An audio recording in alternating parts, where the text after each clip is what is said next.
Subscribe करें गुरुजी world और bell icon को प्रेस करें सबसे पहले सिलेक्शन के लिए। जय हिंद साथियों, स्वागत है आपका आपके अपने चैनल गुरुजी वर्ल्ड में।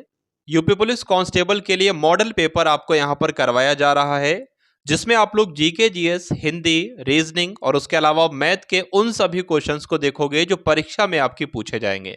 तो साथियों, अगर आपको वर्दी से प्यार है, इस बार आपको यूपी पुलिस कांस्टेबल में सिलेक्ट होना है, तो ये मॉडल पेपर आप लोग जरूर देखेंगे और इस मॉडल पेपर का हर एक क्वेश्चन आपके माइंड में स्टोर हो जाना चाहिए। तो पहला प्रश्न आपकी स्क्रीन पर है। इस प्रश्न का आपको बताना है सही उत्तर क्या होगा कि ब्रिटिश संसद में सदस्य बनने वाले पहले भारतीय का नाम आपको बताना है। जो संसद में, ब्रिटिश संसद में जो सबसे पहले साथियों सदस्य बने थे, पहले भारतीय सदस्य बने थे, उनका नाम क्या था? तो राइट आंसर आपका जो होगा साथियों वो दादा भाई नौरोजी के साथ जाएगा। तो जिनका भी आंसर यहां पर ऑप्शन नंबर ए है तो बिल्कुल करेक्ट है।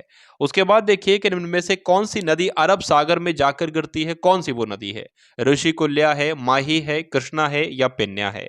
तो यहां पर आपको ध्यान रखना है कि माही नदी जो है वो अरब सागर में गिरती है, इतना आपको साथियों ध्यान रखना है। आंसर आपका ऑप्शन नंबर बी के साथ है। अब उसके बाद देखिए कि केंद्रीय बजट 2022-2023 में हर घर जल से हर घर नल से जल के लिए बजट में कितनी धनराशि आवंटित की गई? जो साथियों इस बार का बजट था 2022-23 में, ठीक है, उसमें हर घर में हर घर में हर घर नल से जल के लिए बजट में कितनी धनराशि साथियों आवंटित की गई थी, आपसे पूछा जा रहा है। तो इस क्वेश्चन का राइट आंसर आपका 60,000 करोड़ हो जाएगा। आंसर आपका ऑप्शन नंबर डी के साथ जाएगा। उसके बाद देखिए अगले नंबर का प्रश्न है कि 1529 में घाघरा के युद्ध में मुगल बादशाह बाबर ने किसे हराया था? साथियों ये कब का बजट है? 2022-23 का बजट है, 2023-24 का नहीं। उसके बाद देखेंगे अगले नंबर का प्रश्न आपकी स्क्रीन पर है कि 1529 में जो घाघरा का युद्ध हुआ था, इसमें मुगल बादशाह बाबर ने किसको हराया था? तो आपको यह बताना है साथियों ये युद्ध किसके किसके बीच हुआ था। तो किसके किसके बीच हुआ था? 1529 में जो घाघरा का युद्ध हुआ था, ये मुगल बादशाह बाबर के बीच हुआ था और महमूद लोदी के बीच हुआ था। तो इसलिए आपका राइट आंसर जो जाता है वो ऑप्शन नंबर डी के साथ जाएगा। उसके बाद देखिए अगले नंबर का प्रश्न है यहाँ पर कि भारत रत्न प्राप्त करने वाले किसी व्यक्ति का जन्मदिन इंजीनियर दिवस के रूप में मनाया जाता है। तो यहाँ पर साथियों बात की जा रही है कि इस क्वेश्चन का राइट आंसर आपका क्या होगा, बताने की कोशिश करेंगे। इस प्रश्न का आपका राइट आंसर जो होगा वो क्या होगा साथियों? विश्ववरैया, आपको ध्यान रखना है, एम विश्ववरैया। यानी कि भारत रत्न प्राप्त करने वाले कौन व्यक्ति हैं? एम एस विश्ववरैया हैं। ये व्यक्ति है जिनका जन्मदिन जो है इंजीनियर दिवस के रूप में मनाया जाता है। यह बात आपको ध्यान रखना है। चलिए उसके बाद देखिए यहाँ पर साथियों अगर हम लोग ये बात करें कि जो आपका इंजीनियर्स दिवस है ये कब मनाया जाता है, तो 15 सितंबर को इंजीनियर्स दिवस मनाया जाता है। ये भी आपको ध्यान रखना है। अब उसके बाद देखिए अगले नंबर का प्रश्न है कि घनानंद को हराकर मौर्य साम्राज्य की स्थापना किसने की थी, आपसे पूछा जा रहा है। चलिए तो अच्छा क्वेश्चन है, इंपॉर्टेंट क्वेश्चन है। बात करें अगर इस क्वेश्चन के राइट आंसर की, तो चंद्रगुप्त इसका राइट आंसर हो जाता है। आंसर आपका किसके साथ जाएगा भाई? ऑप्शन नंबर बी के साथ जाएगा। उसके बाद देखिए कि निम्न में से कौन सा नृत्य मध्य प्रदेश की एक नृत्य शैली है? कौन सा नृत्य साथियों मध्य प्रदेश में किया जाता है? मध्य प्रदेश की एक नृत्य शैली है, तो माचा आपको ध्यान रखना है। क्या नाम ध्यान रखना है? माचा आपको ध्यान रखना है। ये नृत्य शैली कहाँ की है? मध्य प्रदेश की है। यह परीक्षा में प्रश्न आपसे पूछा जाएगा। चलिए उसके बाद देखिए कि 2022 के महिला एशिया कप हॉकी का विजेता देश कौन सा रहा है, आपसे पूछा जा रहा है। तो जो 2022 में महिला एशिया कप हॉकी हुआ था साथियों, इसका जो विजेता देश था वो जापान था। ये आपको ध्यान रखना है। आंसर आपका ऑप्शन नंबर डी के साथ जाएगा। उसके बाद देखिए कि लोकतंत्र में राजनीतिक और सामाजिक असमानताओं पर अध्ययन से किस बात का पता चलता है, ये आपसे पूछा जा रहा है। जो लोकतंत्र में राजनीतिक और सामाजिक असमानताएं हैं, इन पर अगर अध्ययन किया जाए तो किस बात का पता चलता है? तानाशाही में असमानताएं मौजूद नहीं, या लोकतंत्र में विकास को रोकता है, या तानाशाही लोकतंत्र से बेहतर है, या लोकतंत्र में असमानताएं मौजूद हैं। तो आंसर आपका जो बिल्कुल सही होगा वो क्या होगा भाई? ऑप्शन नंबर डी आपका बिल्कुल सही उत्तर हो जाता है। उसके बाद देखेंगे अगले नंबर का प्रश्न आपकी स्क्रीन पर है कि निम्नलिखित में से कौन सा भारतीय राजनीतिक दल 1885 में स्थापित सबसे पुराना दल है और जिसमें कई बार विभाजन का सामना किया है? बताइए। तो बताने की कोशिश कीजिए भाई इस क्वेश्चन का आपका राइट आंसर क्या होगा। देखिए पूछा जा रहा है, कहा जा रहा है कि भारतीय राजनीतिक दल कौन सा है जो 1885 में स्थापित किया था और सबसे पुराना दल है जिसने कई बार विभाजन का सामना भी किया। तो आप सभी लोग जानते होंगे कि भारतीय राष्ट्रीय कांग्रेस की स्थापना 1885 में हुई थी।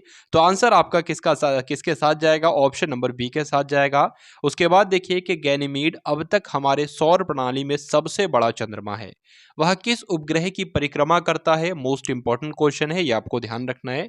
बृहस्पति ग्रह की परिक्रमा करता है गैनीमीड, इसलिए आंसर आपका किसके साथ जाता है भाई? ऑप्शन नंबर बी के साथ। उसके बाद देखिए कि किरण देसी की कौन सी पुस्तक संपत चावला नाम के एक युवा की कहानी है, आपसे पूछा जा रहा है, बताइए।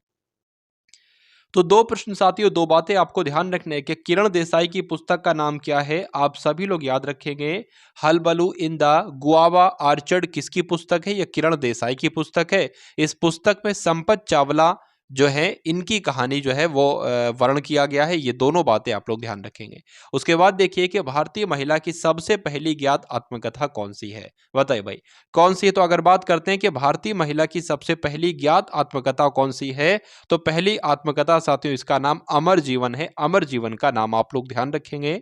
उसके बाद देखिए अगले नंबर का प्रश्न है कि 1774 में सर्वोच्च न्यायालय को किस शहर में फोर्ट विलियम में शीर्ष न्यायालय के रूप में स्थापित किया गया था, बताइए। इस क्वेश्चन का राइट आंसर आपका क्या होगा? आप सभी लोगों को यहां पर ध्यान रखना है कि 1774 में सर्वोच्च न्यायालय को कलकत्ता शहर में फोर्ट विलियम में शीर्ष न्यायालय के रूप में स्थापित किया गया था। यह आपको ध्यान रखना है। आंसर आपका ऑप्शन नंबर डी के साथ जाएगा। अब उसके बाद देखिए कि वेबर जो है ये किसकी इकाई है, आपसे पूछा जा रहा है। धारिता की, चुंबकीय प्रवाह की, चुंबकीय प्रवाह घनत्व की, या विद्युत चालकत्व की? वेबर किसकी इकाई है साथियों? धारिता की, चुंबकीय प्रवाह की, चुंबकीय प्रवाह घनत्व की, या विद्युत चालक की? तो आंसर जिनका ऑप्शन नंबर बी है बिल्कुल करेक्ट है। उसके बाद देखेंगे अगला प्रश्न है कि निम्न में से कौन सा तांबे का अयस्क है। तांबे के अयस्क की अगर साथियों बात करते हैं तो आपको ध्यान रखना है जो चौल्कोसाइट होता है, चौल्कोसाइट ये तांबे का ही अयस्क होता है। इसलिए आंसर आपका किसके साथ जाएगा? ऑप्शन नंबर ए के साथ जाएगा। उसके बाद देखिए साथियों बहुत तेजी के साथ हम लोग यहाँ पर चल रहे हैं, यानी कि कम समय में आपको वो कंटेंट देने की कोशिश की जा रही है साथियों जो सबसे बेस्ट है। पूरे यूट्यूब पर सबसे बेस्ट कंटेंट आपको दिया जा रहा है।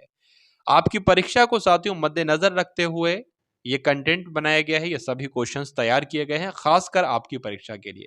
तो मैं पूरी उम्मीद करता हूं आप सभी लोग बड़े ही कंसंट्रेशन के साथ इस क्लास को देखेंगे और इस क्लास के अंतिम अंजाम आपको देंगे, यानी कि अंतिम क्वेश्चन तक आपको इस क्लास को देखना है और अपनी तैयारी को और भी मजबूत कर लेना है। तो लोसार उत्सव किस जनजाति के लोगों द्वारा मनाया जाता है, आपसे पूछा जा रहा है, बताइए।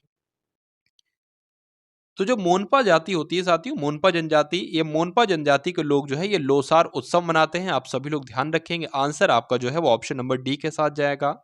उसके बाद देखिए इंपॉर्टेंट क्वेश्चन है कि लोकसभा के पहले स्पीकर का नाम आपसे पूछा जा रहा है। तो जीवी मावलंकर है, सर्वपल्ली राधाकृष्णन है, या एम अनंत संयम अयंगर है, या डॉक्टर पीवी चेरियन है। तो बात करेंगे जीवी मावलंकर की, तो ये लोकसभा के पहले स्पीकर हैं, आपको ध्यान रखना है। तो जिनका भी आंसर भाई ऑप्शन नंबर ए के साथ था बिल्कुल करेक्ट था। उसके बाद देखिए कि नरेंद्र मोदी भारत के जो प्रधानमंत्री हैं ये कौन से नंबर के हैं? 5वें, 10वें, 14वें, 18वें? तो अगर बात करें कौन से नंबर के ये प्रधानमंत्री हैं, 14वें नंबर के ये प्रधानमंत्री हैं। तो जो लोग भी ऑप्शन नंबर सी के साथ हैं बिल्कुल सही है। चलिए आप सभी लोगों से साथियों रिक्वेस्ट है कि एक बार क्लास को लाइक कर देंगे और क्लास को एक बार शेयर कर देंगे। आप सभी लोग एक बार शेयर करेंगे इस क्लास को अपने सभी मित्रों के साथ। उसके बाद बताएंगे इसका राइट आंसर क्या होगा कि वर्ल्ड वाइड वेब का आविष्कार किसके द्वारा किया गया था। तो वर्ल्ड वाइड वेब की अगर बात करते हैं साथियों, इसका आविष्कार तो टिम बर्नर्स ली के द्वारा किया गया था। तो जो लोग भी यहाँ पर ऑप्शन नंबर बी के साथ हैं बिल्कुल करेक्ट हैं। अगर बात करें औरंगजेब की, औरंगजेब का पुत्र था, औरंगजेब किसका पुत्र था? औरंगजेब की बात करें तो इसको जिंदा पीर कहा जाता था। और औरंगजेब की अगर बात करें तो यह शाहजहां का पुत्र था, यह भी आप लोग ध्यान रखेंगे। तो जो इनका भी आंसर यहाँ पर ऑप्शन नंबर डी है बिल्कुल करेक्ट है। उसके बाद स्वतंत्रता आंदोलन के दौरान सुभाष चंद्र बोस ने भारतीय राष्ट्रीय नौसेना का पुनरुत्थान किया था, थल सेना का, सुरक्षा का, या वायुसेना का? तो आप लोग ध्यान रखेंगे कि भारतीय राष्ट्रीय थल सेना का पुनरुत्थान किया गया था सुभाष चंद्र बोस के द्वारा। उसके बाद देखिए कि लखनऊ जो है वो किसकी राजधानी है, आपसे पूछा जा रहा है। तो बहुत ही सिंपल सा प्रश्न है साथियों, लखनऊ आपकी उत्तर प्रदेश की राजधानी है, इसलिए आंसर आपका किसके साथ जाएगा? ऑप्शन नंबर बी के साथ जाएगा। पणजी किस भारतीय राज्य की राजधानी है? पणजी जो है ये साथियों किस भारतीय राज्य की राजधानी है? तो पणजी की अगर बात करते हैं तो गोवा की राजधानी है। तो जो लोग भी यहाँ पर ऑप्शन नंबर बी के साथ है बिल्कुल करेक्ट है। उसके बाद देखेंगे कि निम्नलिखित में से किसका कमोडिटी बाजार में व्यापार नहीं किया जाएगा? कच्चे तेल का, चांदी का, मुद्रा का या सोना का? बताइए। चलिए, तो किसका कम्युनिटी बाजार में व्यापार नहीं किया जाएगा? मुद्रा का। इसलिए आंसर आपका किसके साथ जाएगा? ऑप्शन नंबर सी के साथ जाएगा। उसके बाद देखिए, जो जीव प्रकाश का उपयोग कर भोजन तैयार करते हैं उन्हें किसके रूप में जाना जाता है? तो साथियों, उन्हें किसके रूप में जाना जाता है ये आपसे पूछा जा रहा है। उन्हें तो स्वयंपोषी कहा जाता है। जो जीव प्रकाश का उपयोग करके भोजन तैयार करते हैं उन्हें तो स्वयंपोषी कहा जाएगा। इसलिए आंसर ऑप्शन नंबर ए हो जाता है। उसके बाद देखिए, अगले नंबर का प्रश्न है कि ओजोन की परत वायुमंडल की किस परत में होती है? जो ओजोन की परत होती है ये वायुमंडल की लिथोस्फीयर में होगी, आयनोस्फीयर में होगी, स्ट्रेटोस्फीयर में होगी या बायोस्फीयर में होगी? तो किस में होगी साथियों? स्ट्रेटोस्फीयर में होगी।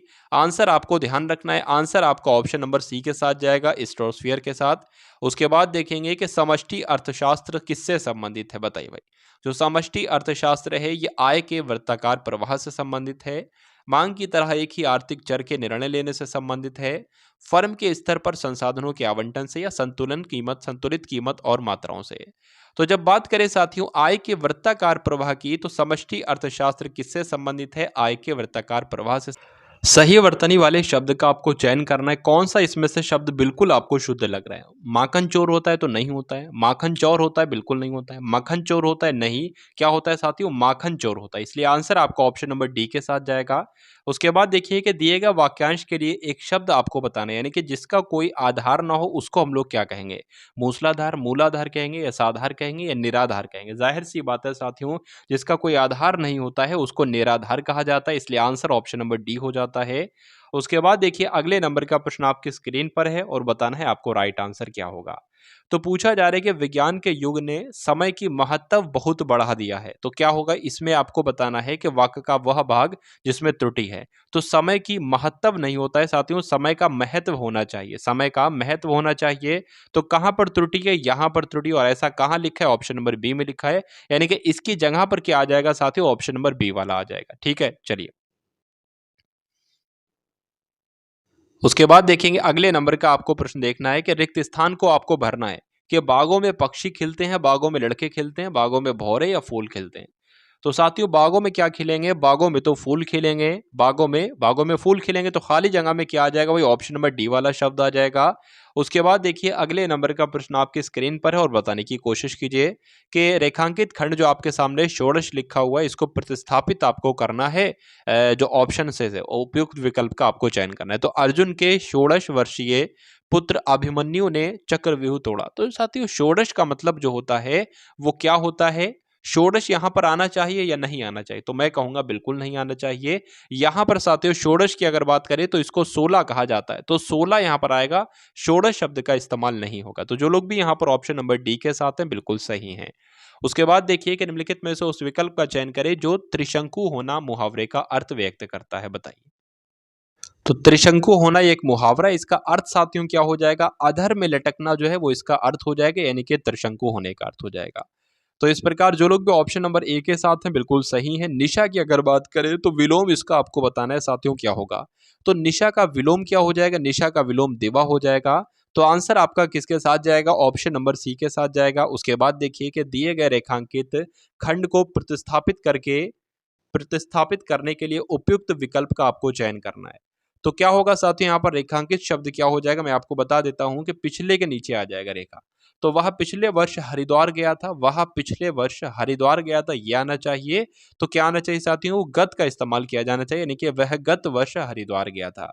तो जो लोग भी यहाँ पर ऑप्शन नंबर बी के साथ हैं बिल्कुल सही है। उसके बाद देखेंगे कि निम्नलिखित में से उस विकल्प का आपको चयन करना है कि जो साथियों यहाँ पर थोड़ा सा दिक्कत है, यानी कि टाइपिंग थोड़ी सी मिस्टेक है। कुल मिला के आंसर तक हम लोग पहुंच जाएंगे। कुछ नहीं है कि हरी झंडी दिखाना ये एक मुहावरा है और इसका अर्थ बताना है आपको। ठीक है, बताइए भाई। तो अगर साथियों यहाँ पर बात करें, हरी झंडी दिखाने का मतलब हो जाएगा हरियाली होने का संकेत होना, या पिछले चलने का संकेत होना, पीछे चलने का संकेत होना, या आगे बढ़ने का संकेत होना, या पीछे होने का संकेत होना? बताइए। हरी झंडी दिखाने का मतलब होता है कि भाई आगे बढ़ जाओ, आगे बढ़ जाओ, आगे बढ़ जाओ, यानी कि आगे बढ़ने का संकेत जो है वो क्या हो जाएगा, हरी झंडी दिखाने, इस मुहावरे का अर्थ हो जाएगा। आंसर आपका ऑप्शन नंबर सी हो जाता है। उसके बाद देखिए अगले नंबर का प्रश्न जो है आपकी स्क्रीन पर है कि सैनिक देश की दवा करते हैं, रक्षा करते हैं, वकालत करते हैं या निर्माण करते हैं।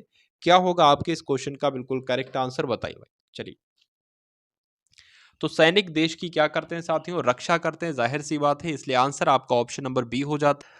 उसके बाद देखिए रिक्त स्थान आपको भरना है साथियों कि बाहर लकड़ी के पड़े हैं, क्या पड़े हैं भाई, समूह पड़े हैं लकड़ी के, यानी कि लकड़ी के समूह कहते हैं या झुंड कहते हैं या गट्ठर कहते हैं या मलबे कहते हैं। तो लकड़ी के क्या पड़े हैं साथियों, गट्ठर पड़े हैं, ये यहाँ पर आना चाहिए, यानी कि आपका आंसर जो उपयुक्त होगा वो ऑप्शन नंबर सी वाला हो जाएगा, खाली जगह में यही वाला शब्द आ जाएगा। अब उसके बाद देखिए कि दिए गए वाक्य में रेखांकित खंड को प्रतिस्थापित करने के लिए उपयुक्त विकल्प का आपको क्या करना है, चयन करना है। तो यहाँ पर रेखांकित शब्द क्या हो जाएगा साथियों, ऑप्शन के हिसाब से शीतल हो जाएगा। तो आपको बताना है साथियों, शीतल वायु चल रही है ये होना चाहिए, सुरभि वायु चल रही है, अनल वायु चल रही है, सुगंधित या ठंडी वायु चल रही है। तो जाहिर सी बात है साथियों, हम लोग क्या कहेंगे, ठंडी वायु चल रही है, यही सबसे आपका बिल्कुल सही शब्द हो जाएगा, जो कि इसकी जगह से साथियों प्रतिस्थापित होगा। चलिए, अब उसके बाद देखिए कि इतिहास से संबंधित जो होता है उसको हम लोग क्या कह सकते हैं, ऐतिहासिक कहते हैं, सैद्धांतिक कहते हैं, पौराणिक कहते हैं या ऐतिहासिक कहते हैं। तो इतिहास से संबंधित जो होता है साथियों उसको ऐतिहासिक कहा जाता है, इसलिए आंसर आपका ऑप्शन नंबर ए हो जाता है। उसके बाद देखिए अगला प्रश्न पूछा जा रहा है यहाँ पर, दिए गए शब्द के पर्यायवाची शब्द का आपको चयन करना है, यानी कि अवगुण का पर्यायवाची क्या हो जाएगा, आपसे पूछा जा रहा है, बताइए भाई। चलिए,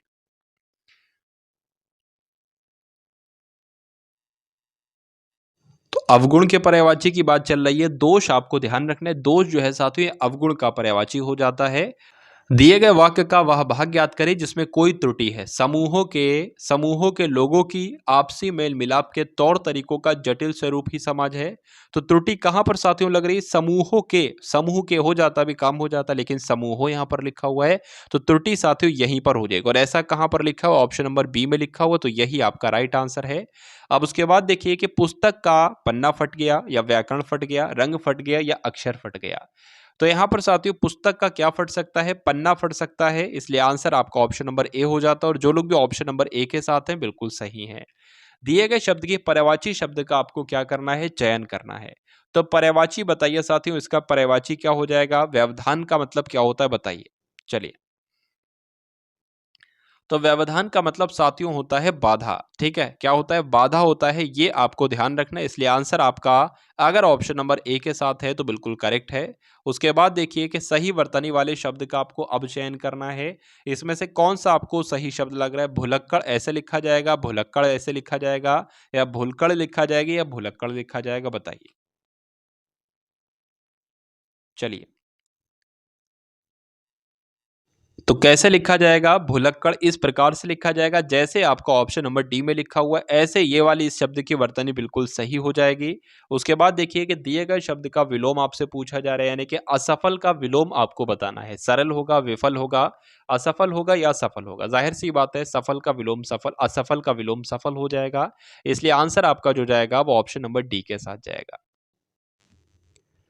रिक्त स्थान को भरना है मैंने, यानी कि मैं पौधा खा रहा हूं, जगा रहा हूं, लगा रहा हूं या भगा रहा हूं। तो खाली जगह में जो सही शब्द है साथियों वो कौन सा होगा, ये आपसे पूछा जा रहा है। पौधा जो है वो लगाया जाता है, तो आंसर आपका ऑप्शन नंबर सी हो जाता है। उसके बाद देखिए शाश्वत का विलोम आपसे पूछा जा रहा है, और कई बार ये परीक्षाओं में पूछा जा चुका है कि शाश्वत का विलोम क्या होता है। तो शाश्वत का विलोम साथियों क्षणिक होता है। क्या होता है, क्षणिक होता है, आप सभी लोग ध्यान रखेंगे।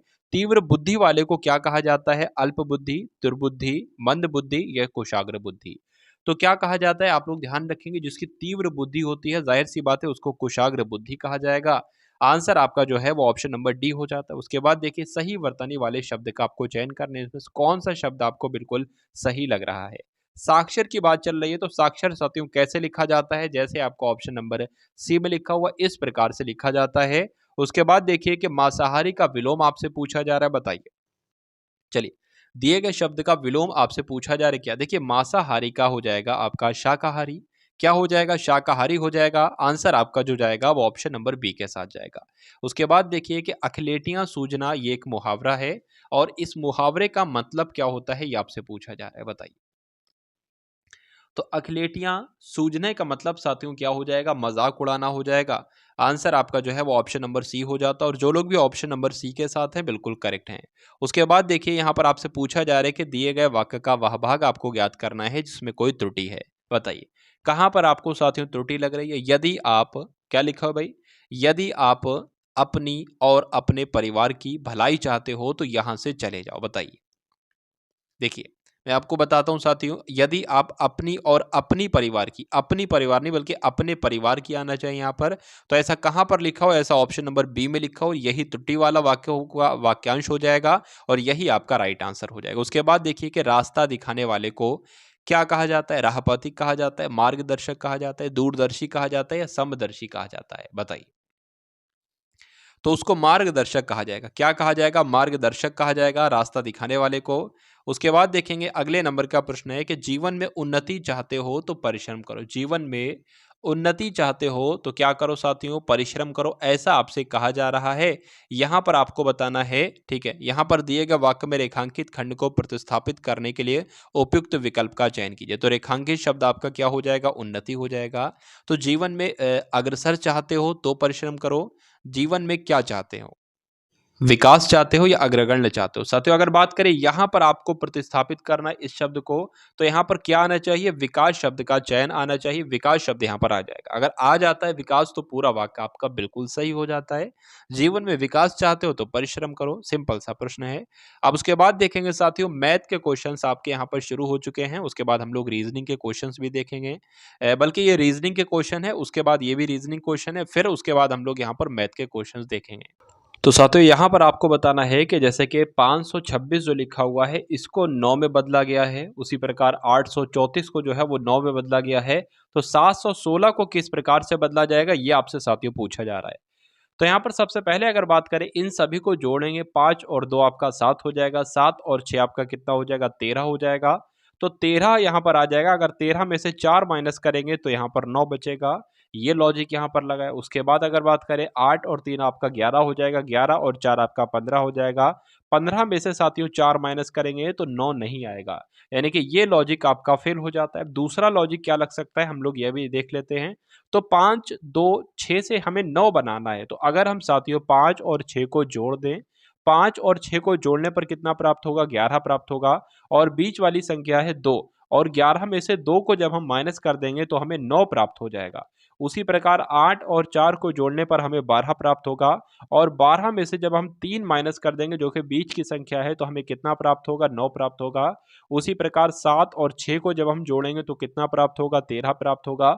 और बीच वाली संख्या यानी कि 1 अगर हम इसमें से माइनस कर देंगे तो हमें कितना प्राप्त हो जाएगा, 12 प्राप्त हो जाएगा। और यही आपका बिल्कुल सही उत्तर हो जाता है। बहुत बढ़िया, वेरी गुड क्लास। चलिए उसके बाद देखिए कि यहाँ पर 3 इंटू 9 इंटू 7 लिखा हुआ है, तो 3 7 9 बन गया है। उसी प्रकार 5 4 8 से 5 8 4 बन गया है।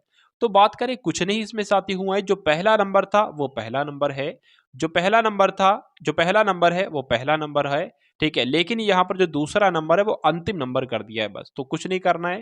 पहले ये जो लिखा हुआ 1 2 3 तो यहाँ पर 1 आ जाएगा। उसके बाद आपका साथियों यहाँ पर 3 आ जाएगा और फिर 2 आ जाएगा। 132 आपका आंसर हो जाएगा, जो कहां पर लिखा हुआ है, ऑप्शन नंबर ए में लिखा हुआ है। ठीक है, समझ में आएगा भाई किस प्रकार करना है। जो दूसरा नंबर है वो अंत में चला जाएगा और जो अंतिम नंबर है वो दूसरे नंबर पर आ जाएगा। उसके बाद देखिए अगले नंबर का प्रश्न। तो यहां पर साथियों अगर बात करें कि दिए गए विकल्पों में से उस शब्द को चुनना है जो दिए गए शब्द के अक्षरों का प्रयोग करके बनाया जा सकता है। तो सबसे पहले हम अगर नीचे से चले तो यहाँ पर ओपिनियन जो लिखा हुआ है कि यहाँ इससे बन सकता है, तो यहाँ पर ओपिनियन में OPI है तो O मिल जाएगा हमें, P मिल जाएगा हमें, I मिल जाएगा। और क्या है, NION है तो NI भी मिल गया हमें। उसके अलावा अगर बात करें यहाँ पर हमें जो है वो ओ यहाँ पर साथियों एक बार लिखा है, नहीं 2 बार लिखा है, तो हमें ओ भी मिल गया, एन मिल रहा है तो हमें एन यहाँ पर साथियों कहाँ पर, एन यहाँ पर, एक ये है एक ये है और 2 यहाँ पर भी एन है। तो यही जो है साथियों बन सकता है और यही आपका राइट आंसर हो जाएगा। इस प्रकार के प्रश्नों में कोशिश किया कीजिए कि नीचे वाले ऑप्शन से अगर चलेंगे तो उत्तर आपको जल्दी मिल सकता है। जरूर नहीं जी जल्दी मिल सकता है, हो सकता है option number A right answer हो। चलिए तो कुल मिला के अगले नंबर की अगर बात करें तो 3 से 6 बना है, 6 से 8 बना है, 8 से 16 बना है और 16 से 18 बना है, तो आपको बताना है 18 के बाद क्या आएगा। देखिए यहाँ पर कितना बढ़ाया गया है साथियों, 3 बढ़ाया गया है। यहाँ पर कितना बढ़ाया गया है, 2 बढ़ाया गया है। फिर यहाँ पर 8 बढ़ाया गया है और फिर यहाँ पर 2 बनाया गया है। तो इसकी तो साथियों कोई लॉजिक ही नहीं नजर आ रहा है। उसके बाद अगर दूसरी बात करें, दोबारा देखें, तो 3 से यहाँ पर 6 बना है, यानी कि 3 बढ़ा दिया गया है। यहाँ पर 6 से 8 बढ़ा है, तो यहाँ पर साथियों कितना 2 बढ़ा दिया गया है। अगर हम ऐसे भी तो कर सकते हैं कि 3 की गुणा 2 से कराएं, 3 की गुणा 2 से करें तो 6 बन जाएगा। अब 6 में 2 जोड़ दें तो 8 बन जाएगा। उसी प्रकार 8 की गुणा 2 से कराएं तो 16 बन जाएगा, और 16 में साथियों 2 जोड़ देंगे तो 18 बन जाएगा।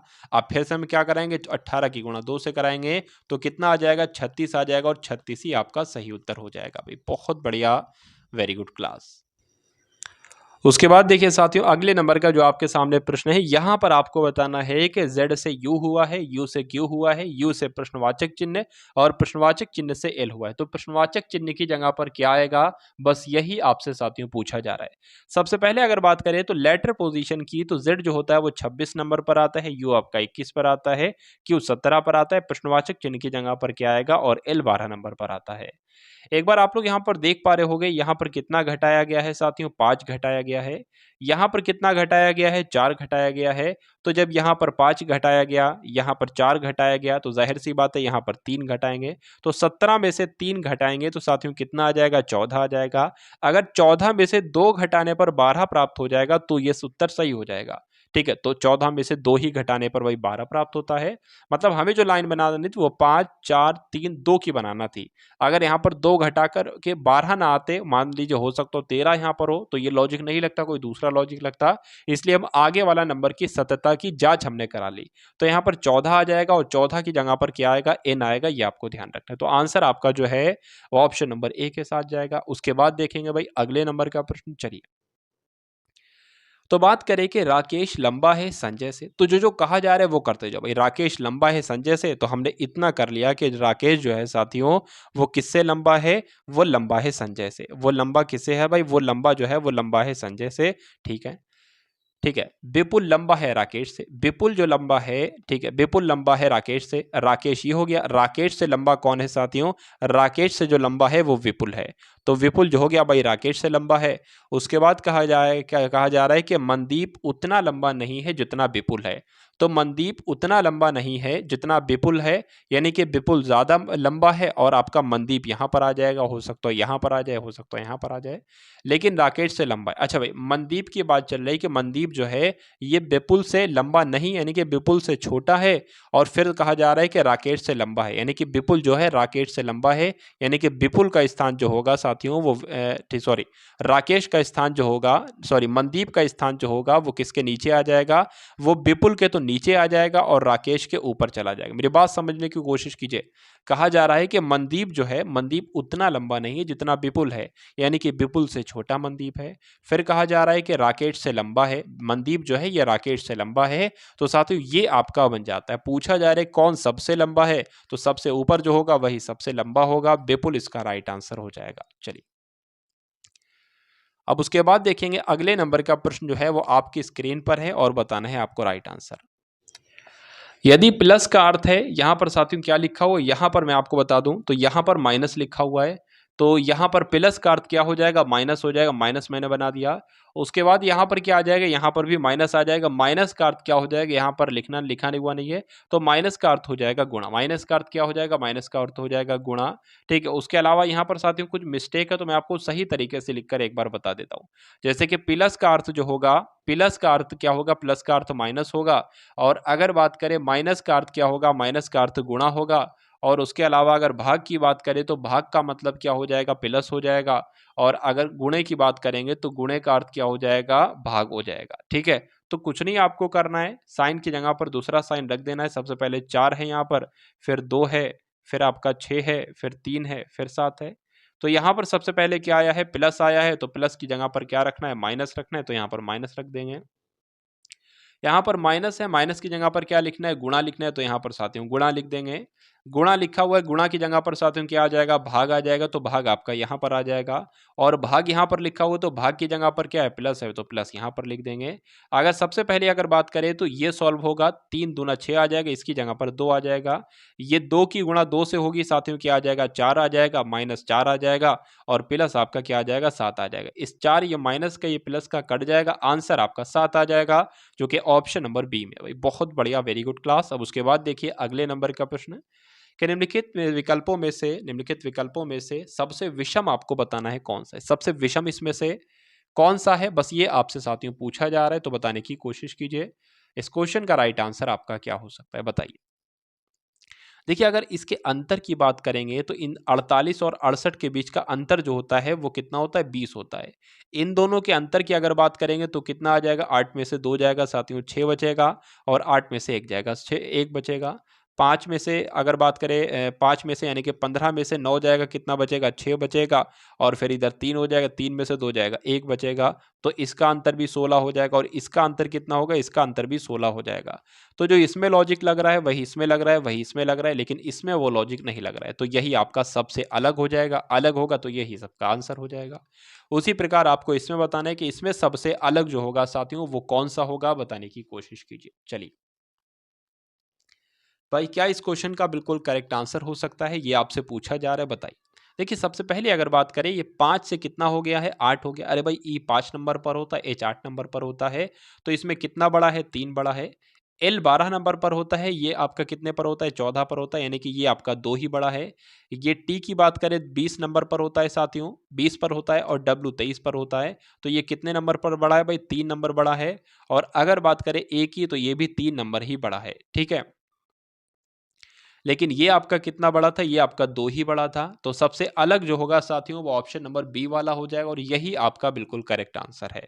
उसके बाद चेक करने की जरूरत ही नहीं, लेकिन आंसर हमको क्योंकि पहले ही मिल गया। उसके बाद देखेंगे कि छोटा बड़ा, संपर्क में साथ साथ, दिन रात्रि, ऊपर नीचे। देखिए ऊपर नीचे भी एक दूसरे के विलोम है, ये भी विलोम है, ये भी विलोम है, ये एक दूसरे के पर्यायवाची लग रहे हैं। तो उसके बाद देखिए साथियों, यहाँ पर भाग का निशान लगा हुआ, किसका निशान, भाग का निशान लगा हुआ, तो भाग और गुणा 10 और 5 को परस्पर बदलने पर निम्नलिखित में से कौन सा सही होगा। यानी कि भाग की जगह पर आपको गुणा लिख देना है, गुणा की जगह पर आपको भाग लिख देना है। उसी प्रकार 10 की जगह पर आपको 5 लिख देना, और 5 की जगह पर आपको 10 लिख देना, बस इतना करना। नीचे से शुरुआत करेंगे हम लोग एक बार। 30 की जगह पर साथियों 30 लिख देंगे, भाग है, भाग की जगह पर हम लोग गुणा लिखेंगे, 10 है, 10 की जगह पर 5 लिखेंगे, ब्रैकेट बंद हो जाएगा। गुणा की जगह पर साथियों क्या लिखेंगे, भाग लिखेंगे, 5 की जगह पर क्या लिखेंगे, 10 लिखेंगे। इसको कैलकुलेट करके कि 18 आ रहा है, तो साथियों 30 पंजे कितना हो जाएगा, 150 हो जाएगा। 150 की भाग जब 10 से करेंगे साथियों तो 15 आएगा, यहाँ पर 18 है, तो ये लॉजिक आपका फेल हो जाएगा, ठीक है, यानी कि ये आंसर आपका नहीं होगा। उसके बाद इसको ट्राई कर लेते हैं, सी वाले को। 30 की जगह पर साथियों 30 आ जाएगा, गुणा की जगह पर भाग आ जाएगा, 10 की जगह पर 5 आ जाएगा, ब्रैकेट बंद हो जाएगा। यहाँ पर साथियों क्या लिखा हो, यहाँ पर मेरे ख्याल से भाग लिखा, और भाग की जगह पर क्या आ जाएगा, गुणा आ जाएगा, और 5 की जगह पर 10 आ जाएगा। तो 30 की यानी कि 5 की 30 से भाग दोगे साथियों कितना आएगा, 10 6 आएगा। 6 इंटू 10 कितना होता है, 60 होता है, तो 60 ही तो लाना था, और यही आ गया, इसलिए आंसर आपका जो होगा वो ऑप्शन नंबर सी के साथ जाएगा। उसके बाद देखिए अगले नंबर का प्रश्न।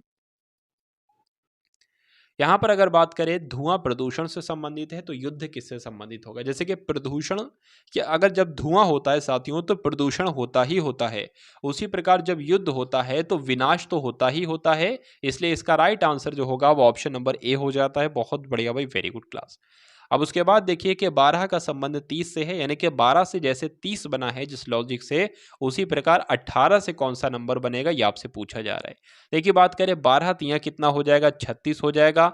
36 में से साथियों जब 6 माइनस करेंगे तो 30 आ जाएगा। उसी प्रकार 18 तिया कितना हो जाएगा, 54 हो जाएगा। लेकिन 54 में से 6 माइनस करेंगे तो कितना आएगा, 48 आएगा। 48 ऑप्शन में है नहीं, तो ये लॉजिक हो जाता है फेल। चलिए उसके बाद अगर बात करें 12 दुना आपका 24 हो जाएगा, 24 में अगर 6 जोड़ दें तो 30 हो जाएगा। उसी प्रकार 18 दुना आपका 36 हो जाएगा, 36 में 6 जोड़ दें तो साथियों कितना हो जाएगा, 42 हो जाएगा। 42 ऑप्शन में है, आंसर आपका ऑप्शन नंबर डी के साथ जाएगा।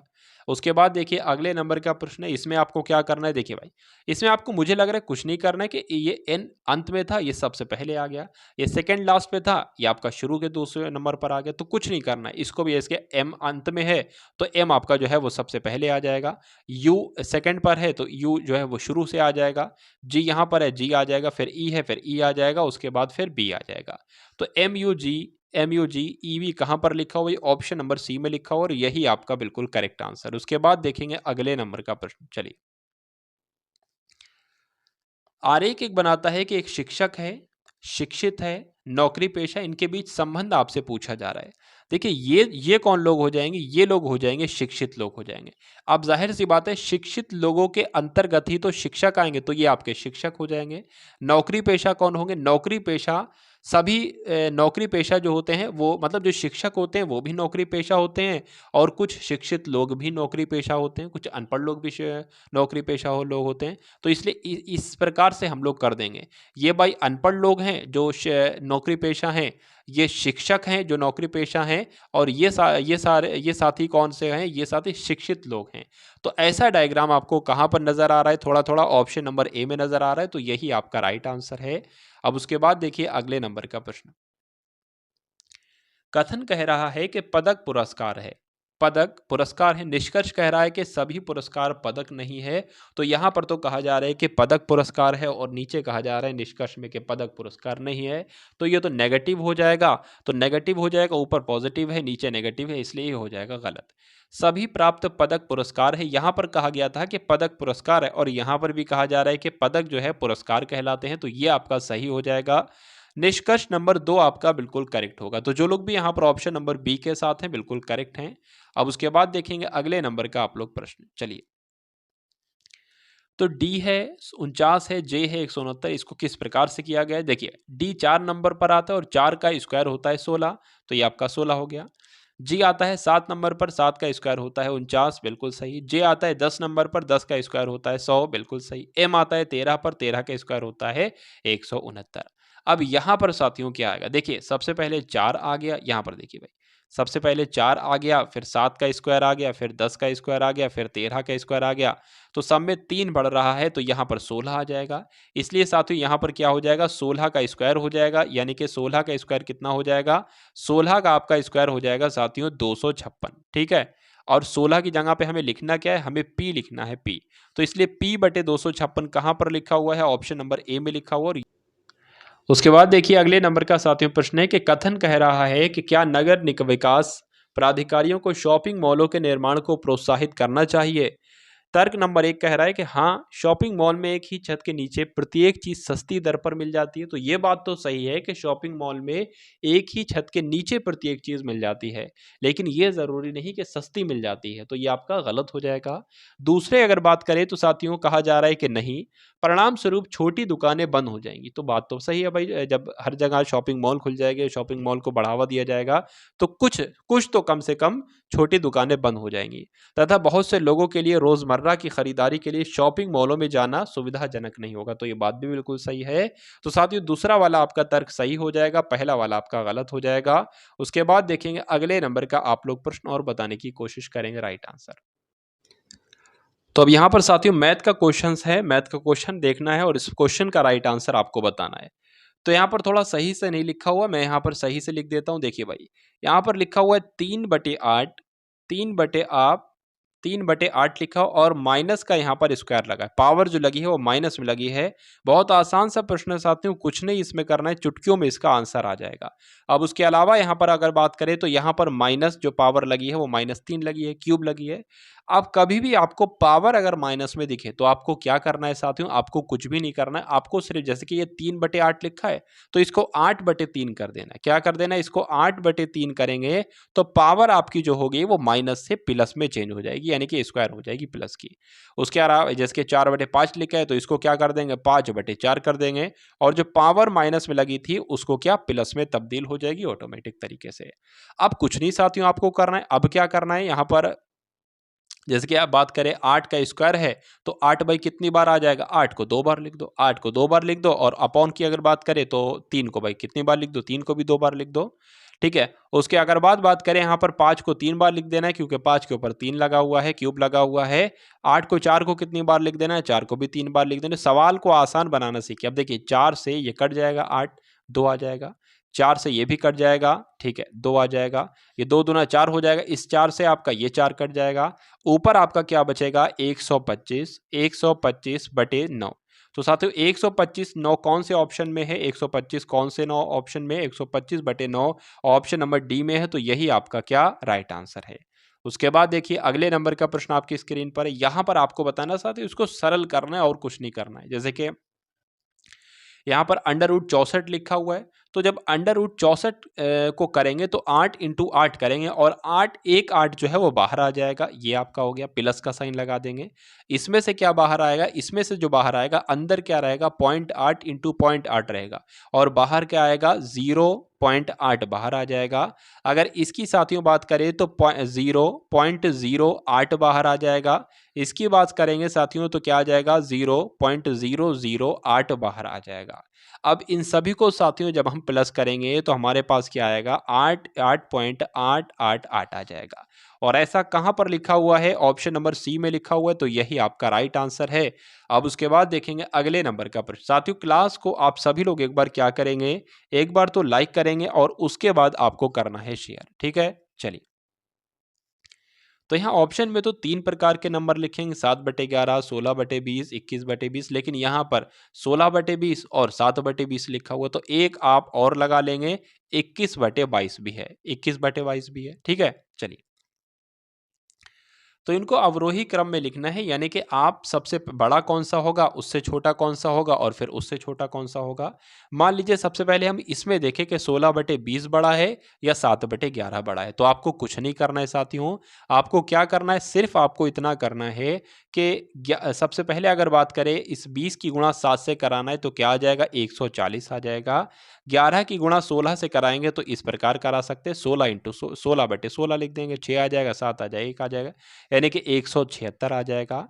अब आप लोग बता सकते हो कि 176 बड़ा है या 140 बड़ा है। जाहिर सी बात है 176 बड़ा है, तो कोई पूछे कि 16/20 बड़ा है या 7/11 बड़ा है, तो इधर 176 बड़ा है तो यही बड़ा है। ठीक है, तो अब ये बड़ा है तो ये तो पहले आ जाएगा, 16/20 पहले आएगा 7/11 से। तो 16 बटे देख लेंगे हम लोग ऑप्शन में कि 16/20 पहले होना चाहिए 7/11 से। इसमें है, नहीं है, तो ये नहीं हो सकता। इसमें है, ये नहीं, इसमें भी नहीं, ये नहीं हो सकता। अब अगर बात करें साथियों 16/20 बड़ा था ना, तो 16/20 साथियों हमें किस में नजर आ रहा है बड़ा, यहाँ ऑप्शन नंबर डी में ही सिर्फ हमें 16/20 जो है बड़ा नजर आ रहा है 7/11 से, तो यही तो आपका आंसर हो जाएगा। और जो मैं तीसरा वाला था ना आपका 21/22, ये सबसे बड़ा हो जाएगा, हमें चेक करने की अब जरूरत ही नहीं। ठीक है, अब जैसे कि अब अगर बात करें चेक करना हो तो कैसे चेक करेंगे, मान लीजिए इसमें कंफ्यूजन और इसमें कंफ्यूजन पैदा हो, तो 20 की गुणा 21 से करेंगे, जो नंबर आएगा वो यहाँ लिखना, 22 की गुणा 16 से करना, जो नंबर आएगा वो यहाँ लिखना। देख लेना अगर ये बड़ा है तो ये बड़ा हो जाएगा, और ये अगर बड़ा ये बड़ा है तो ये बड़ा हो जाएगा। तो बहुत ही आसान तरीका था साथियों में आपके लिए। उसके बाद देखेंगे अगले नंबर का प्रश्न आपकी स्क्रीन पर है। यहां पर अगर बात करें कि एक साइकिल को 880 में बेचने से 20% की हानि होती है, यानी कि उस साइकिल को जो है 80% में 80% पर बेचा गया है, कितने रुपए में, 880 रुपए में। इसको कितने रुपए में बेचा जाए कि 10% का लाभ हो, तो इसको सबसे पहले 80% है ना, 100% बना लेंगे। 100% कैसे बनाएंगे, 100% साथियों हम लोग इस प्रकार से बनाएंगे, 880 अपॉन 80/100।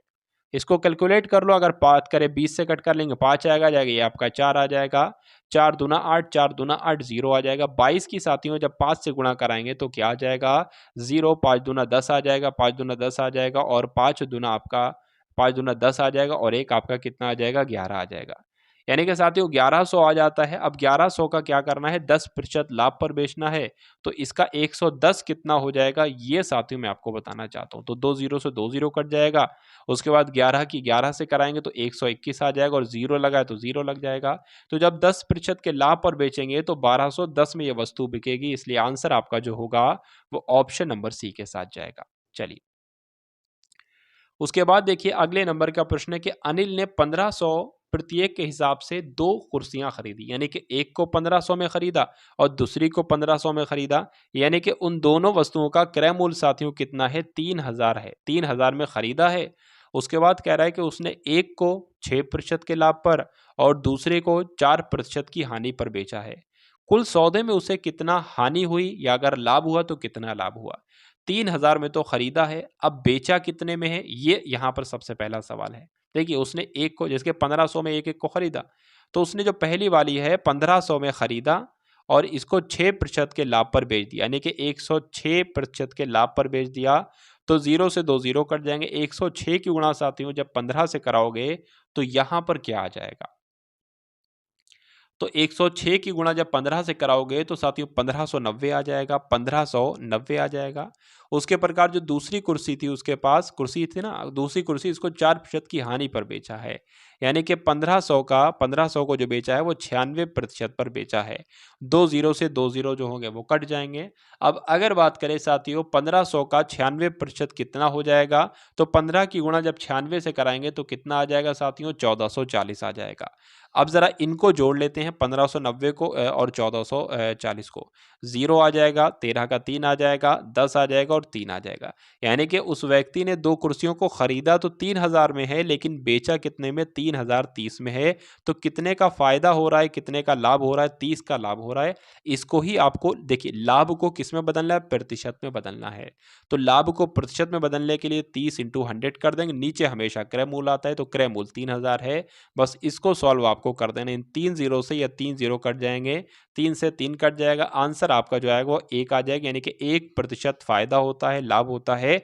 ऑप्शन नंबर बी के साथ जिनका आंसर है तो बिल्कुल करेक्ट है। चलिए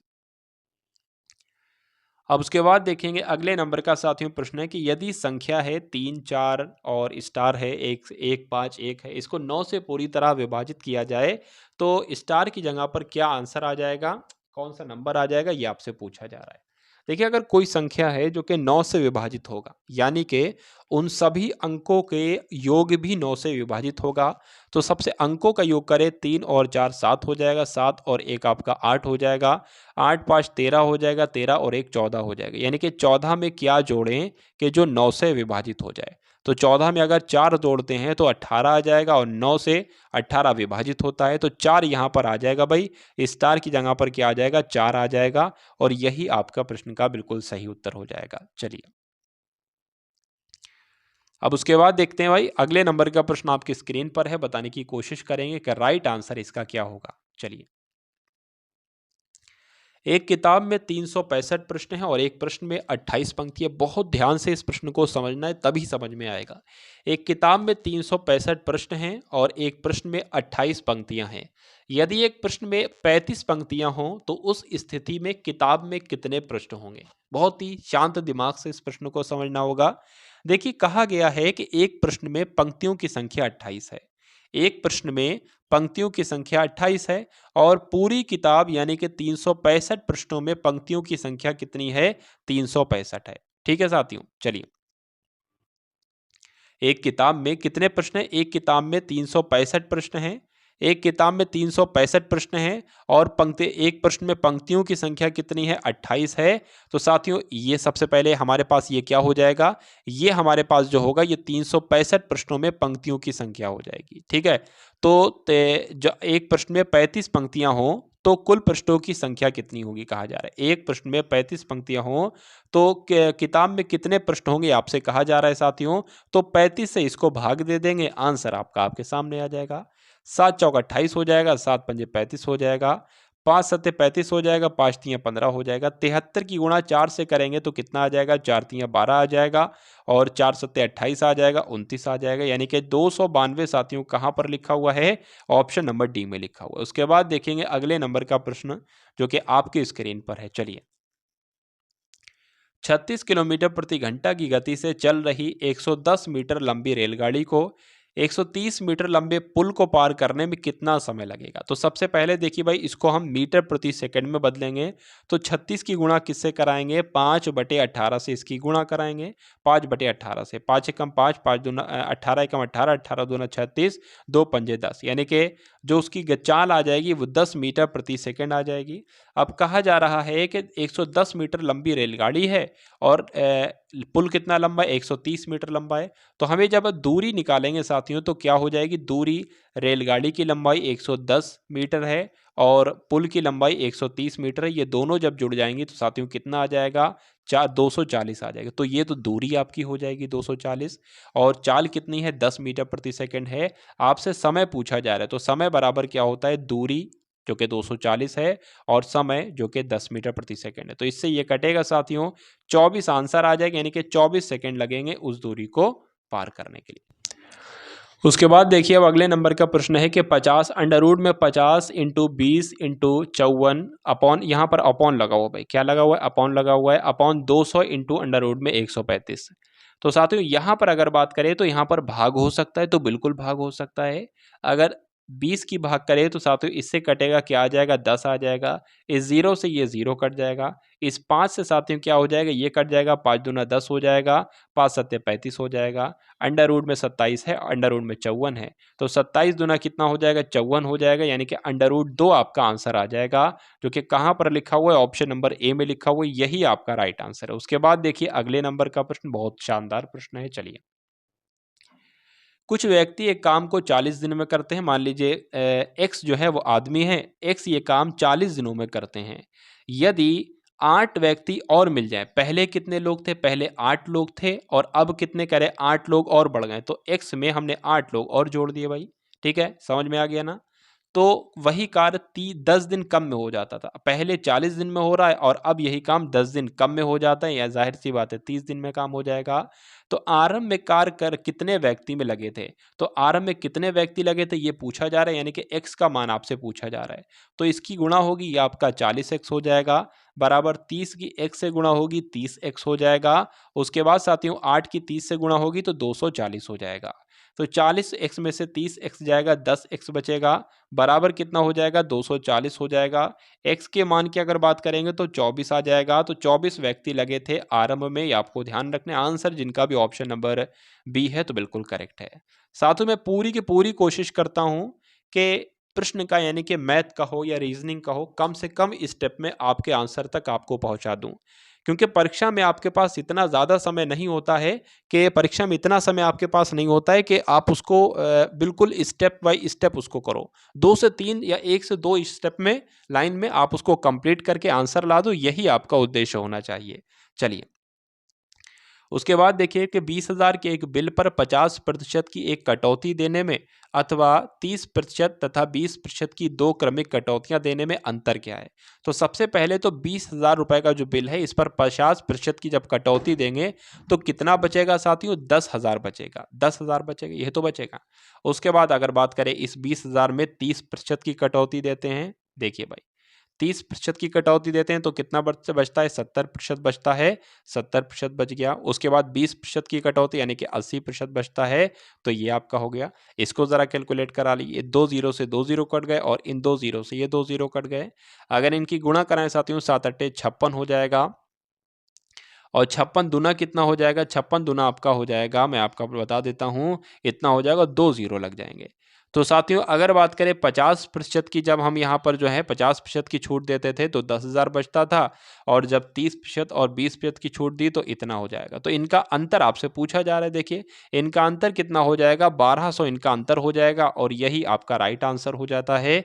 तो जो लोग भी यहाँ पर ऑप्शन नंबर ए के साथ हैं बिल्कुल करेक्ट हैं। उसके बाद देखेंगे अगले नंबर का प्रश्न, कि 2 वृत्त हैं, इनकी त्रिज्याओं का अनुपात जो है वो 1:2 है, उनके क्षेत्रफल आपको ज्ञात करना है। अगर बात करें वृत्त का क्षेत्रफल कितना होता है, तो पाई आर स्क्वायर इसका सूत्र होता है, पाई आर स्क्वायर। यही तो करना भाई, वृत्त का क्षेत्रफल का ही अनुपात ज्ञात करना है।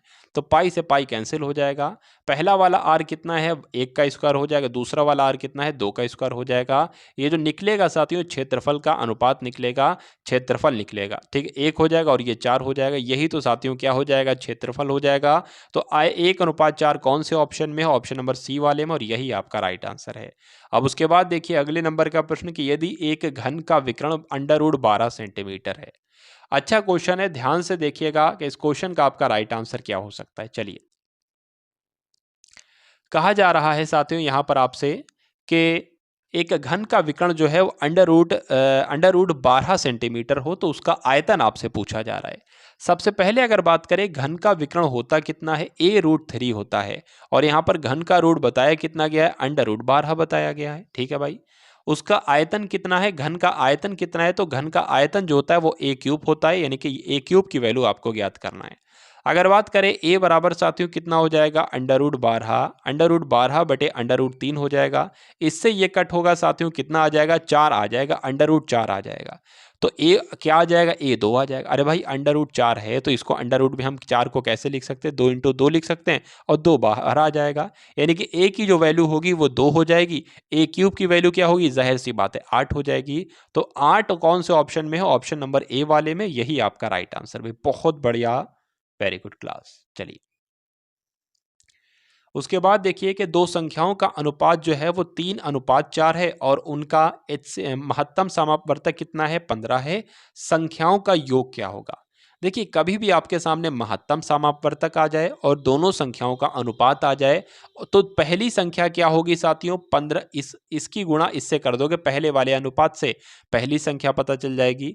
दूसरे वाले से गुणा कर दोगे तो दूसरी संख्या पता चल जाएगी। तो पहली संख्या हो जाएगी 45 और दूसरी संख्या हो जाएगी साथियों 60। ठीक है, पूछा क्या, इनका योग ही तो पूछा गया, तो इनका योग कितना हो जाएगा, इनका योग हो जाएगा 105, और 105 कौन से ऑप्शन में है, तो सभी बताएंगे ऑप्शन नंबर ए में है। चलिए, उसके बाद देखिए अगले नंबर का प्रश्न आपकी स्क्रीन पर है, और आपको बताना है इस क्वेश्चन का आपका राइट आंसर क्या होगा। एक समबाहु त्रिभुज की भुजा 6 सेंटीमीटर है, समबाहु त्रिभुज का क्षेत्रफल कितना होगा, यह आपसे पूछा जा रहा है। तो अगर बात करें समबाहु त्रिभुज का क्षेत्रफल का सूत्र क्या होता है, सबसे पहले ये आपको मालूम होना चाहिए। तो √3/4 a² होता है। अच्छा, a की वैल्यू क्या है, ये 6 सेंटीमीटर जो है ये a की ही तो भुजा है। तो यहाँ पर √4 इंटू 6 आ जाएगा, यही आएगा ना। तो साथ में 2 से कट होगा, ये 2 आ जाएगा, 2 दूना 4 आ जाएगा, 2 3 6 आ जाएगा। ये 2 से कट होगा, कितना आ जाएगा, 3 आ जाएगा। तो 3 3 9 हो जाएगा, यानी कि 9√3 आपका आंसर हो जाएगा। 9√3 वर्ग सेंटीमीटर कहाँ पर लिखा हुआ है, ऑप्शन नंबर सी में लिखा हुआ है, यही आपका राइट आंसर है। उसके बाद देखेंगे मोस्ट इंपॉर्टेंट क्वेश्चन है, एवरेज का क्वेश्चन है, बताने की कोशिश कीजिए। देखिए शॉर्ट में करेंगे इसको बहुत आसानी पूर्वक। ए बी सी का औसत कितना है, 20 है। यानी कि 3 लोग हैं, उनका जब औसत 20 है तो इसका योग कितना हो जाएगा, इसका योग 60 हो जाएगा, जाहिर सी बात है। यानी कि ए बी सी का जो साथियों योग हो जाएगा वो 60 हो जाएगा। उसके बाद बात करें कि बी और सी और डी का औसत जो होगा, यानी कि बी और सी और डी का साथियों जो औसत होगा कितना हो जाएगा, औसत तो 25 होगा, लेकिन योग कितना हो जाएगा। देखिए गुणा में कितनी लगाएंगे, 3 लोग हैं ना, तो इसलिए इसका योग ज्ञात करने के लिए 3 की गुणा लगाएंगे। इसका भी औसत 25 है ना, लोग 3 है, तो इसको योग ज्ञात करने के लिए 3 से गुणा लगाएंगे, तो ये कितना हो जाएगा, 75 हो जाएगा। और अच्छा, डी का भी दे रखा है, डी का कितना है, डी का 30 है। तो पूछा क्या जा रहा है कि ए का मान आपसे पूछा जा रहा है, सिंपल सी बात है। डी सबसे पहले इसमें फिट करेंगे तो ये आपका 30 हो जाएगा। बी सी की अगर हम 75 में से 30 माइनस कर दें तो बी और सी की वैल्यू हमें पास आ जाएगी। तो बी और सी की वैल्यू हमारे पास कितनी आ जाएगी, जब हम 75 में से 30 माइनस करेंगे तो साथियों यहाँ पर 5 आ जाएगी और यहाँ पर 4 आ जाएगी। अच्छा, पूछा क्या गया है, ए की वैल्यू पूछी गई है, बी सी की हमें वैल्यू मिल गई है। अगर बी सी की वैल्यू हम 60 में से माइनस कर दें तो हमें ए की वैल्यू मिल जाएगी। तो साथियों ए की वैल्यू निकालने के लिए हमें 60 में से बी प्लस सी की वैल्यू माइनस करना पड़ेगी, यानी कि 45 माइनस करना पड़ेगी। तो इसमें से साथियों माइनस करेंगे, कितना आ जाएगा, 15 आ जाएगा, और यही आपका राइट आंसर हो जाता है। तो जो लोग भी यहाँ पर ऑप्शन नंबर डी के साथ हैं, 15 के साथ हैं, बिल्कुल करेक्ट हैं। अब उसके बाद देखेंगे अगले नंबर का प्रश्न आपके स्क्रीन पर है, बताइए भाई। ए अनुपात बी की वैल्यू कितनी है? ए अनुपात बी है 3:4, बी अनुपात सी है 5:7 और सी अनुपात डी है 8:9। तो ए अनुपात डी का मान ज्ञात करना है। बहुत आसान सा प्रश्न है। अगर देखिए दो वैल्यू आपके सामने दे रखी होती, एक तो ये वाली और आपके सामने एक ये वाली, और आपसे ये पूछते कि ए अनुपात बी अनुपात सी बताइए कितना हो जाएगा, तो बहुत आसान है। ए अनुपात बी कितना है? 3:4 है और बी अनुपात सी कितना है? 5:7 है। तो इसको इस प्रकार लिखते और ऐसे ऐसे ऐसे कर देते, यानी कि 3 की गुणा 15, 3 की गुणा 5 से की जाएगी तो 15 हो जाएगा अनुपात, 5 की गुणा 4 से की जाएगी तो 5 चौक आपका 20 हो जाएगा अनुपात, 4 की गुणा 7 से की जाएगी तो 28 हो जाएगा। यानी कि अगर अनुपात पूछते ए अनुपात बी अनुपात सी का तो कितना हो जाता? 15:20:28। ठीक है। अब एक और यहाँ पर एक्स्ट्रा चीज बढ़ा दी गई है कि सी अनुपात डी का अनुपात आपको दे दिया गया, तो कुछ नहीं करना है। ए अनुपात बी अनुपात सी अनुपात डी का अनुपात निकालने के लिए, ठीक है, क्या कर देंगे, यहाँ पर हम 8:9 लिख देंगे। ठीक है। अब हमें ज्ञात साथियों क्या करना है? ए अनुपात बी अनुपात सी अनुपात डी ज्ञात करना है। तो कुछ नहीं करना है, 15 की 8 से गुणा कराएंगे, क्या आ जाएगा? 120 आ जाएगा। तो ये एक ए निकल गया, एक अनुपात मान लीजिए ए आ गया। ठीक है। अब 20 की गुणा 8 से करा देंगे, यानी कि 16 आ जाएगा, 160 आ जाएगी, ये बी का आ जाएगा। अब 28 की गुणा 8 से कराएंगे, तो यहाँ पर हम एक बार करा के देख लेते हैं साथियों। 8 × 2 64 आपका हो जाएगा, 8 दूना 16 हो जाएगा, 22 आ जाएगा ये। तो यहाँ पर कितना आ जाएगा? ये आपका 224 आ जाएगा, ये सी आ जाएगा। डी की बात करें तो अब 28 की 9 से होगी, तो 28 की 9 से होगी, 28 की अगर 9 से गुणा कराएं तो 9 × 72 हो जाएगा, 7 आ जाएगा, 9 दूना 18 आ जाएगा, 18 और 7 आपका 25 हो जाएगा। यानी कि डी की वैल्यू आ जाएगी 252। पूछा क्या जा रहा है कि ए अनुपात डी का अनुपात क्या है? तो ए अनुपात डी का, यानी कि ए ये आपका हो जाएगा, डी ये हो जाएगा, इसका अनुपात निकालना है भाई। तो कुछ नहीं करना है, 120 और 252 का अनुपात निकालना है। इसको 2 से कट करेंगे 60 आ जाएगा, इसको 2 से कट करेंगे 2 एकम 2, 2 दूना 4, 2 छंग 12 आपका आ जाएगा। फिर से कट करेंगे साथियों 2 से तो 30 आ जाएगा, और इसको कट करेंगे तो 2 छंग 12, 2 तियां 6 आ जाएगा। 30 को 3 से कट करेंगे 3 एकम 3, और इसको 3 से कट करेंगे 3 दूना 6 और 3 एकम 3 आ जाएगा। 10:21 कहाँ पर लिखा हुआ है? अनुपात के रूप में ऑप्शन नंबर डी में लिखा, और यही आपका राइट आंसर है। उसके बाद देखेंगे अगले नंबर का प्रश्न है कि यह राहुल 12 किलोमीटर प्रति घंटा की चाल से कार्यालय जाता है और 10 किलोमीटर प्रति घंटा की चाल से वापस आता है, तो उसकी औसत चाल क्या होगी? तो औसत चाल का साथियों सूत्र क्या है? 2xy अपॉन में x प्लस वाई। तो बात करें x कितना हो जाएगा, 2 लिख लिया, x कितना हो जाएगा 12 किलोमीटर, और y कितना हो जाएगा 10 किलोमीटर। दोनों को x प्लस वाई यानी कि 12 प्लस 10 करेंगे तो 22 आ जाएगा। कट कर लेंगे साथियों, यहाँ पर 11 आ जाएगा, यानी कि 120 अपॉन 11 आ जाएगी। जब इसको साथियों गुणा भाग करोगे तो मेरे ख्याल से यहाँ पर 10.9 किलोमीटर प्रति घंटा है, और यही आपका राइट आंसर है। अब उसके बाद देखिए अगले नंबर का साथियों प्रश्न। चलिए, एक नाव स्थिर जल में 13 किलोमीटर, ध्यान से समझिए, 13 किलोमीटर प्रति घंटा की चाल से जाती है स्थिर जल में। ठीक है। यदि धारा की गति कितनी है? 4 किलोमीटर प्रति घंटा है। अब मुझे एक बात बताइए कि नाव जो है वो धारा के साथ जो जाएगी वो कितने किलोमीटर प्रति घंटा की चाल से जाएगी? 13 तो शांत थी और धारा की चाल जो है वो 4 है, तो इसलिए ये जो जाएगी साथी वो 17 किलोमीटर प्रति घंटा जाएगी, किसकी? धारा की चाल के साथ। लेकिन अगर कोई पूछे कि धारा के विपरीत चाल से कितने किलोमीटर प्रति घंटा जाएगी, तो 13 में से 4 माइनस कर दो, यानी कि 9 किलोमीटर प्रति घंटा की चाल से जाएगी। तो इसमें पूछा क्या जा रहा है कि यदि धारा की गति 4 किलोमीटर प्रति घंटा हो तो नाव विपरीत दिशा में, यानी कि धारा की विपरीत दिशा में 63 किलोमीटर की दूरी कितने समय में तय करेगी? तो 63 किलोमीटर की दूरी जो है ये जो है ये कौन सी चाल है? ये धारा के विपरीत वाली ही तो चाल है। तो साथियों क्या हो जाएगा? ये दूरी हो जाएगी, ये चाल हो जाएगी। पूछा क्या जा रहा है? समय पूछा जा रहा है। तो 7 नीम कितना हो जाएगा? 9 सत्ते कितना हो जाएगा? 9 सत्ते 63 हो जाएगा, यानी कि 7 घंटे आपका लेगा। चलिए, तो इसलिए आपका राइट आंसर जो हो जाता है वो क्या हो जाता है? 7 घंटे, ऑप्शन नंबर ए हो जाता है। उसके बाद देखेंगे अगले नंबर का प्रश्न और बताएंगे राइट आंसर। यहां पर अगर बात करते हैं कि 300 पर 8% की दर से कितने वर्षों में उतना एक ब्याज मिलेगा जितना 1600 पर 8.5% की दर से 3 वर्षों में मिलता है। तो ये साथियों एक कुछ नहीं है। ठीक है।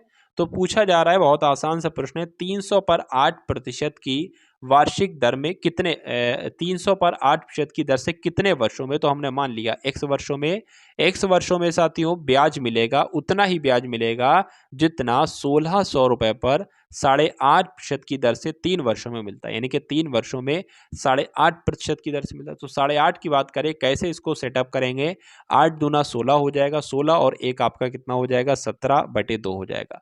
तो यहाँ पर 17/2 हमने लिख दिया, 17/2 लिख दिया, अपॉन में क्या आ जाएगा, 100 आ जाएगा। बस x की वैल्यू आपको निकालना है, इन दो जीरो से ये दो जीरो कट जाएंगे, 8 तिया 24 हो जाएगा, यानी कि 24x क्या हो जाएगा, 24x बराबर हो जाएगा, इन दो जीरो से ये दो जीरो कट जाएंगे, इस 2 से आपका ये 8 हो जाएगा, 8 का 8 8 16 8 तिया 24 हो जाएगा, 24 × 17 हो जाएगा।